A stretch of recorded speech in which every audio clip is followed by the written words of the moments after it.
The harmattan winds swept through Okoro village, carrying with them the whispers of death. Elder Chikwudi lay on his bamboo bed, his once powerful frame now reduced to skin and bone. The 70-year-old man who had built half the village with his bare hands could barely lift a cup of water to his lips.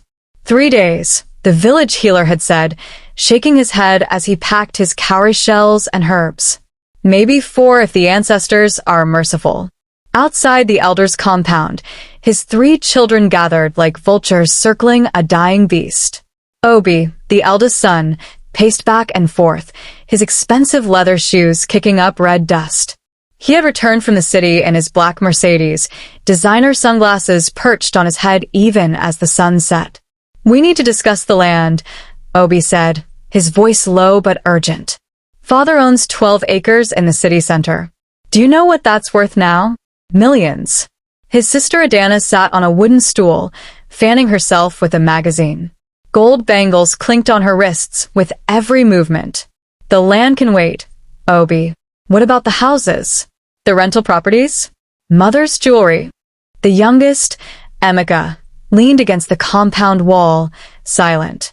He had always been the quiet one, the one who disappointed his father by becoming a teacher instead of a businessman. But even he couldn't hide the calculation in his eyes. "Someone should call the lawyer," he finally said. "We need to know what the will says." None of them suggested calling a better doctor.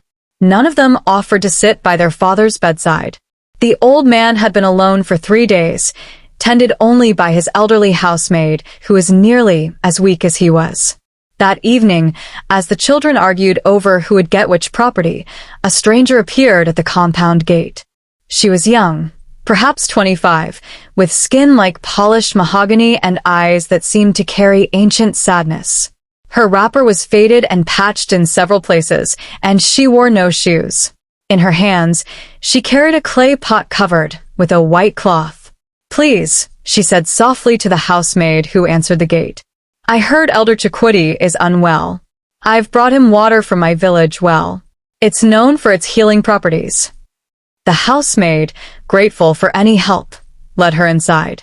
The girl's name was Zainab, and she explained that she had grown up in a village 3 miles away. Elder Chikwudi had helped her village once, years ago, during a terrible drought.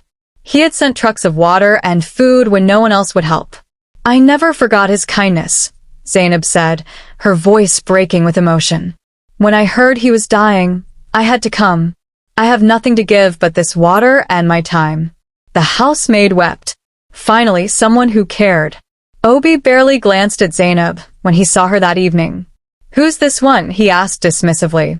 "A girl from another village. She's here to help nurse your father," the housemaid explained. "We don't need charity cases," Adana snapped. "Father can afford real nurses." But Emeka studied Zainab quietly. There was something familiar about her, though he couldn't place it. "Let her stay," he said finally. "At least someone should be with him." Zainab bowed respectfully and entered the elder's room. Elder Chikwidi's eyes were closed, his breathing shallow and labored. The room smelled of sickness and neglect. Zainab's hands trembled as she set down her clay pot and knelt beside the bed. "Elder," she whispered, "I've come to help you." The old man's eyes fluttered open. For a moment, he stared at her, confused.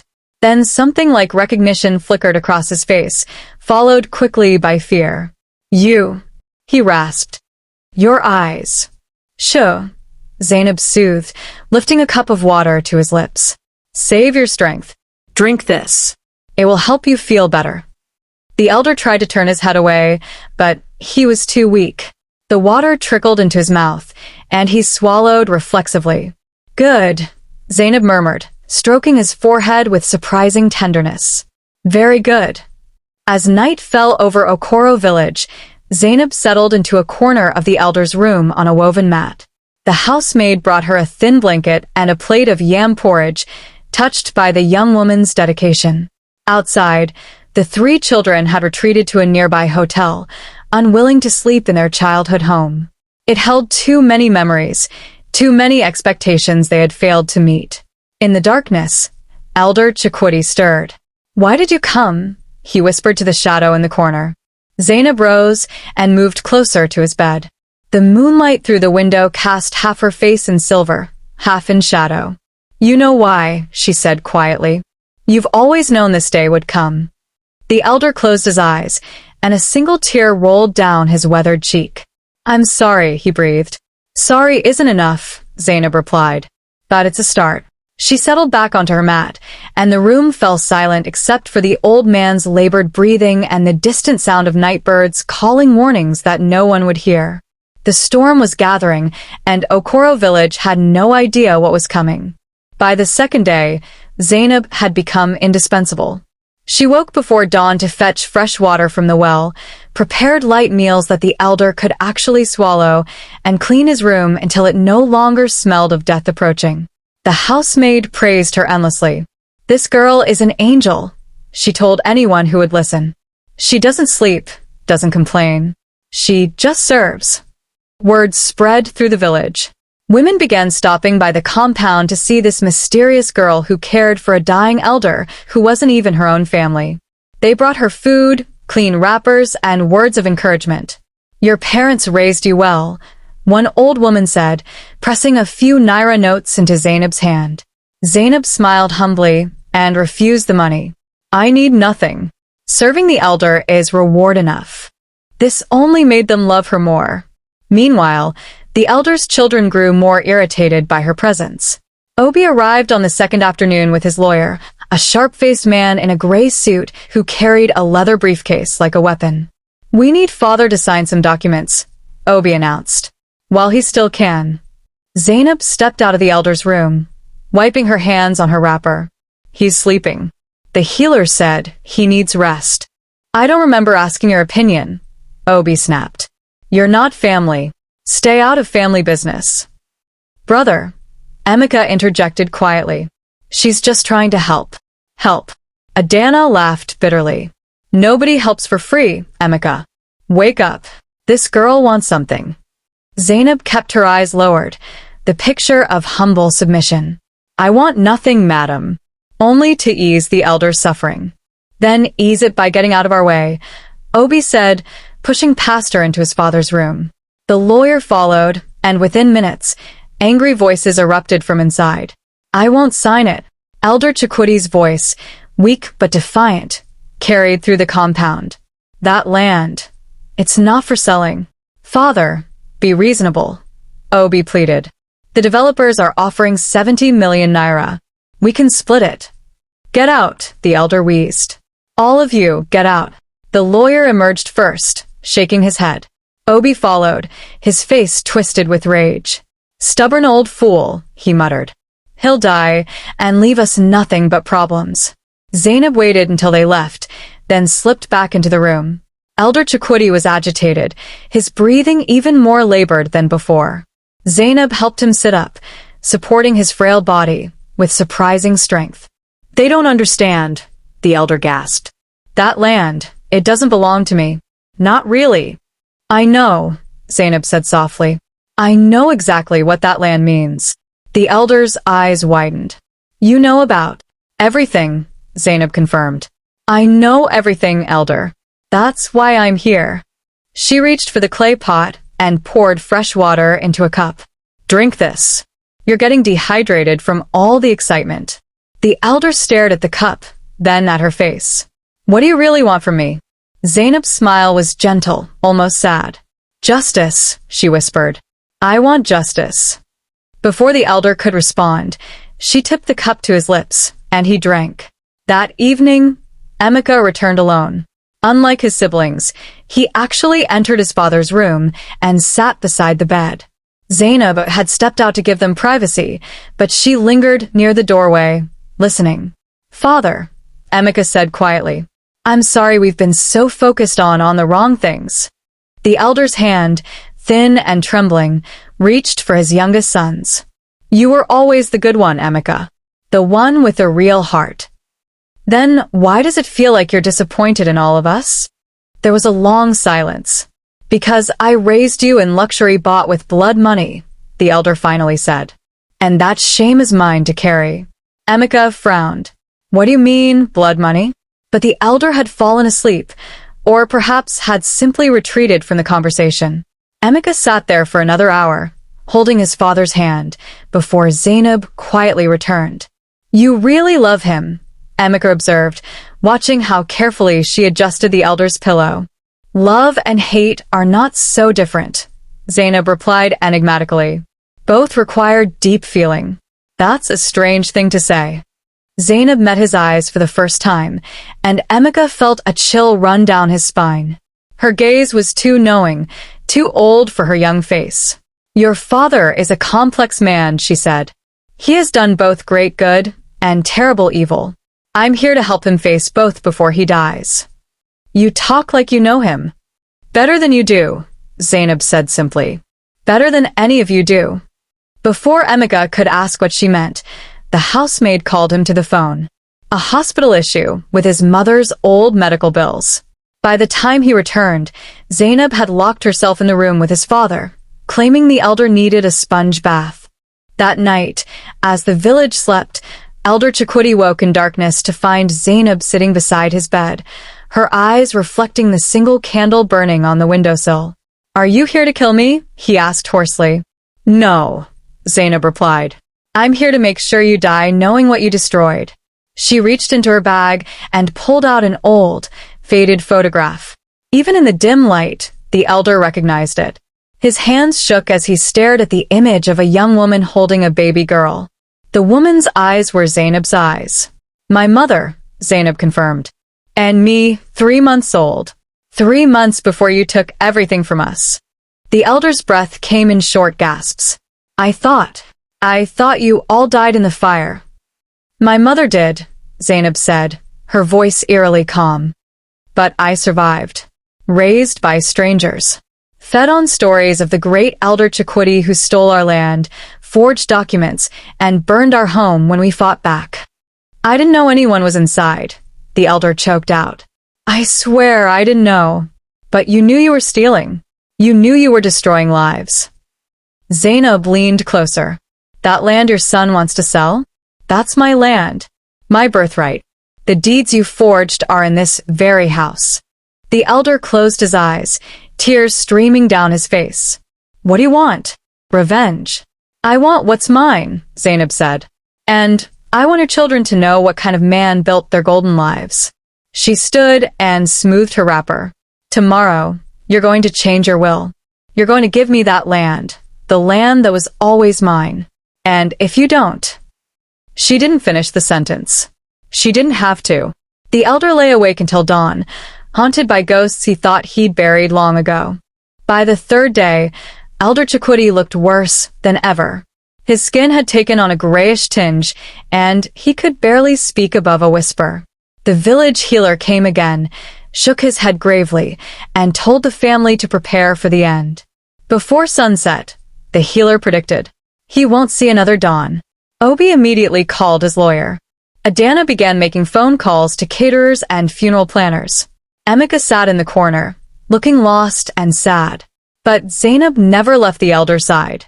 She held his hand, wiped his brow, and whispered words no one else could hear. The villagers had fully adopted her as one of their own now. Women brought her flowers to brighten the elder's room. Men offered to help with any heavy work. Children waved to her shyly when she passed. "That girl is a blessing," people said. "Caring for a man she doesn't even know. That's true Christian charity." If only they knew the truth. That afternoon, Elder Chikwudi summoned his children to his bedside. His voice was so weak they had to lean close to hear him. "I need to tell you something," he rasped, "before I go." "Father, save your strength," Emeka urged, but the elder shook his head. "No more running. No more hiding." He looked at each of his children in turn. "Everything I built, it's built on theft. On murder." Adana gasped. "Father, you're not making sense." "The land," the elder continued, each word an obvious struggle. "The 12 acres in the city. I didn't buy it. I stole it. Forged the papers. The rightful owner. I killed her. Burned her house, with her inside." The room fell deathly silent. "You're confused," Obi said firmly. "The medications." "I'm dying," the elder shouted with sudden strength, then collapsed back, coughing violently. Zainab rushed to support him, but her eyes gleamed with satisfaction. When he could speak again, the elder pointed a shaking finger at Zainab.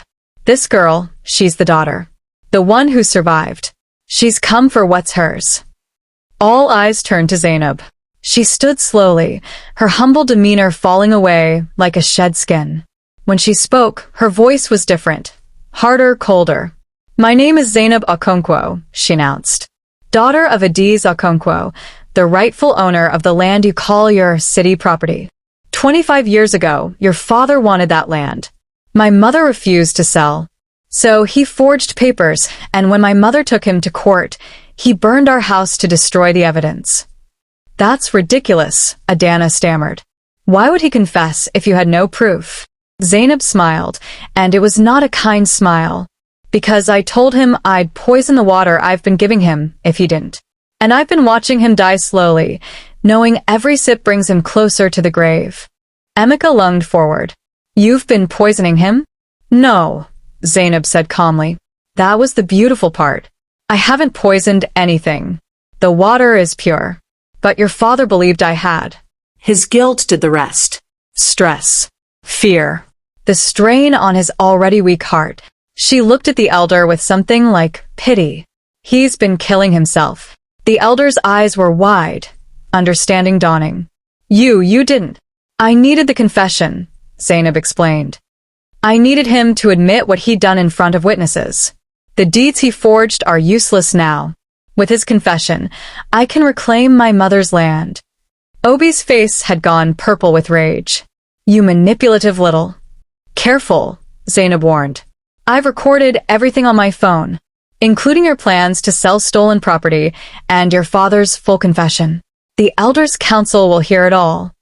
She moved toward the door, then paused. I came here for justice. I got it. Your father will die knowing his empire is built on murder, and you'll live knowing you've enjoyed the profits of my mother's death. Wait, Emeka called out. If you never poisoned him, then maybe he'll survive. Maybe we can make this right. Zainab's laugh was bitter. Make it right? Your family has lived in luxury for 25 years while I wore rags and went hungry. While I carried water for miles. While I was passed between relatives who resented feeding me. Her voice cracked. My mother's land would have made us wealthy. Instead, I have nothing. So you'll take the land and leave him to die? Adana asked quietly. Yes, Zainab said simply. Just as he left my mother to burn. She walked out of the room, leaving the family in stunned silence. But she didn't leave the compound. Not yet. She had one more move to make. That evening, as the sun set blood-red over Okoro village, Zainab returned to the elder's room. His children had retreated to process what they'd learned, and the old man was alone again. You won, Elder Chikwudi whispered. You got your confession. Your land. Why are you still here? Zainab sat beside him, and for the first time, her mask fully crumbled. Tears streamed down her face.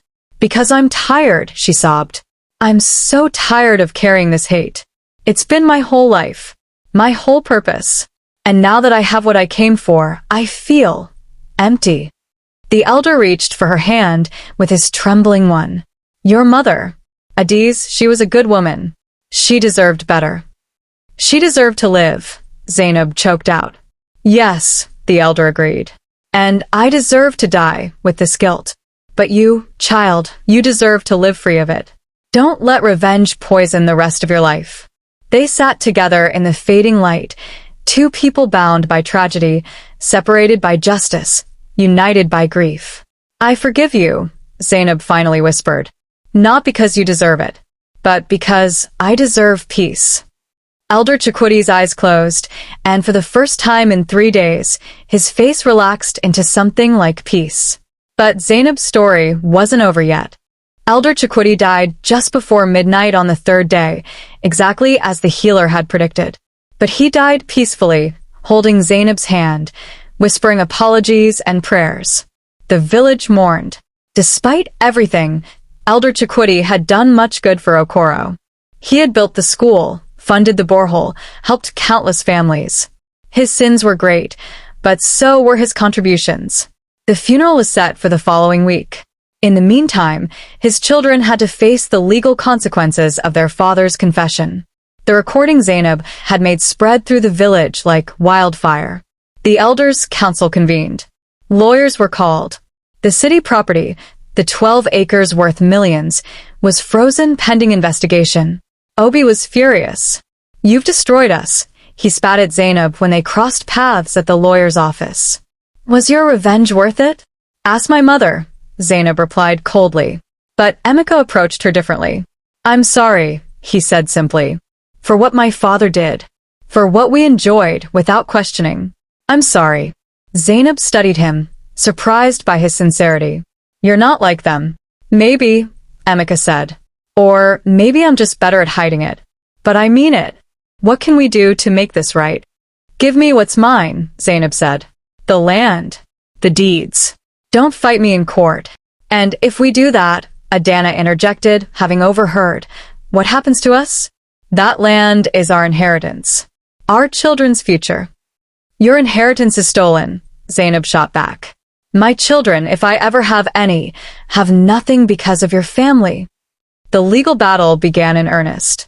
But Zainab had the confession, the recording, and growing public sympathy. The village had turned against the elders' children, seeing them as greedy and ungrateful, unwilling to accept their father's crimes. 2 weeks after the funeral, the elders' council made their ruling. The land would be returned to Zainab Okonkwo, rightful heir of Adiz Okonkwo. The forged deeds were declared null and void. Zainab had won. She stood before the council, accepting the restored land deeds, and the village erupted in applause. Finally, justice had been served. The orphan girl who had suffered so much would now have her due. But then came the twist no one saw coming. 3 days after receiving the deeds, Zainab met with a man in an expensive suit at a hotel in the city. He was a land developer, the same one who had approached Obi months earlier. "So," the developer said, spreading papers across the table. 70 million naira, as we discussed. Once you sign, the land is ours." Zainab picked up the pen, her hand steady. "Wait," a voice called from the doorway. Emeka stood there, shocked and betrayed. "You're selling? After everything?" Zainab didn't look ashamed. "Yes. But you said this was about justice. About your mother's legacy." "My mother's legacy is death and poverty," Zainab interrupted sharply. "This land won't bring her back. But 70 million naira will give me the life she never could." The developer shifted uncomfortably. "Should I come back?" "No," Zainab said firmly. She signed the papers with a flourish. "We're done here." Emeka stared at her as if seeing her for the first time. "You're not any better than my father." "No," Zainab agreed, standing and gathering her new bank documents. "I'm worse. Because I knew exactly what I was doing from the beginning." She walked past him toward the door, then paused. "You want to know the real twist, Emeka? I already had proof of the forgery. My aunt kept all the original documents. I could have sued years ago. Then why the performance? Why the nursing, the confession, all of it?" Zainab's smile was cold. "Because I wanted him to suffer. I wanted him to die in fear, believing I'd poisoned him, drowning in guilt. I wanted to watch him break." She tilted her head. "And I wanted his children to know what it feels like to lose everything. To watch it slip away while you're powerless to stop it." "You're a monster," Emeka breathed. "Your father made me one," Zainab replied. "He killed my mother and stole my childhood. He gets to be mourned and buried with honor. My mother's bones were never even found in the ashes." Her voice hardened. "So yes, I'm a monster. A rich one now." She walked out, leaving Emeka standing in the hotel lobby, destroyed by the realization that the villain and the victim weren't always different people. The village learned of the sale within days. The shock rippled through Okoro like an earthquake. "She sold it," the women whispered. "After all that talk about her mother's legacy?" "She's no better than the elder," the men muttered. "Just greedier." The same people who had praised Zainab now turned against her. The same women who had brought her food now spat when she passed. The same children who waved now threw stones. Zainab left Okoro village 3 weeks later, 70 million naira richer, and never looked back.